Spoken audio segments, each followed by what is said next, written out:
ஆர்த்தி செய்தது சரியா தவறா குழப்பத்தில் ரசிகர்கள். டைவர்ஸ் கேஸ் இன்னும் கோர்ட்ல நடந்துட்டு இருக்கிறதால ஆர்த்தி ரவிமோகன் தான் எல்லோரும் அட்ரஸ் பண்றாங்க. மாறி மாறி அறிக்கை விட்டது போதும்னு ரவிமோகனுக்கும் ஆர்த்திக்கும் இனிமே அறிக்கை விட கூடாதுன்னு நீதிமன்றம் தடை விதிச்சது.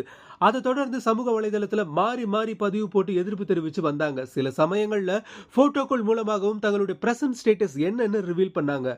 கடந்த சில நாட்களா இந்த சமூக வலைதள போர் ஓஞ்சிருந்த நிலையில மறுபடியும் ஸ்டார்ட் பண்ணியிருக்காங்க ஆர்த்தி. அந்த பதிவுல ஒரு தெரபிஸ்ட் சொன்னது, பன்றியுடன் சண்டையிடாது, நீயும் பன்றியும் சேற்றில் சிக்கி விடுவீர்கள்.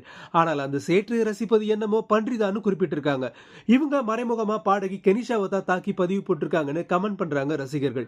ஒருத்தர் தாக்கி சமூக வலைதளங்கள்ல கருத்து வெளியிடக்கூடாதுன்னு நீதிமன்றம் உத்தரவு பிறப்பிச்சதால மறைமுகமா ரவிமோகன் மற்றும் கெனிஷாவை சேர்த்து வச்சு ஆர்த்தி மறைமுகமா விமர்சிக்கிறாங்களான்னு கேள்வியும் எழுப்புறாங்க நெட்டிசன்ஸ். இதுல ரவிமோகன் ஆர்த்திக்கு பிறந்த 2 மகன்கள் தான் பாவம்.